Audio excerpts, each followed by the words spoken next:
And then you see right the open spot right above the arbor there. Yeah. That's as far as it could get. And I mean, he was laboring. And then he just cut the engines off and coasted sort of towards where you see the red roof barn there. Mm-hmm. And this is the road that would have been parallel with it. And a mile or so, right sort of through that opening over there is where he came down, and you could hear him hit the top of the trees. And at that particular instance, that we always thought it was a bad thing to hit a tree when you're in a crashing, but it sort of cushioned. It broke the top of the pines off, and then we saw the big smoke. Now all I said that day was the plane's going to crash. So we went out, and the people next door, they went out, and that's when we saw the results of it. And it was not a good scene to see. No. And people that you saw walking, they're not gonna make it, and burned too bad. And the plane was still on fire, and it was broken. And there was 2 or 3 guys there had rushed out with sledgehammers trying to knock the windshield out to get the pilot and the co-pilot out. But those windshields were that thick and couldn't do it. And so the pilot died that day, and could have possibly got there earlier. Might could have saved him, I don't know. But Probably not.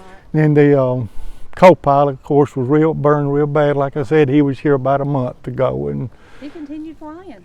he's retired now. It's amazing, isn't it? Yeah, and this family here got to be good friends. Well, you couldn't see everybody. You tried to say what you could to them, but the young lady that I talked to, she was her first flight as a flight attendant and had a crash. And I kept up with her for a while. She lived in New Orleans, but then she was married and they moved away, and I didn't know what happened to her after that.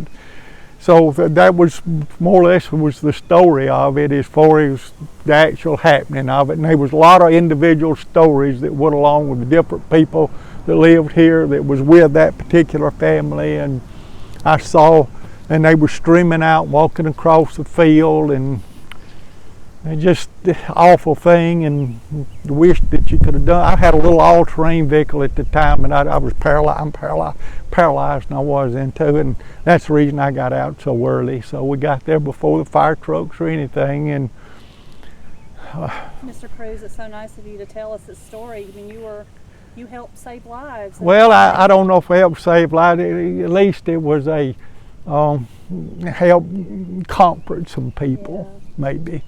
And remember the story and how it worked. But the pilot, he'd gone as far as he could do. He's going to crash in these trees or something. He saw that little field, and that's all he had, only thing he had that he could do at that point. Well, thank you so much. You're welcome, and glad that there's somebody interested in it and keeping the historical part of it going. And I'm glad that Shiloh Church and Burwell community can.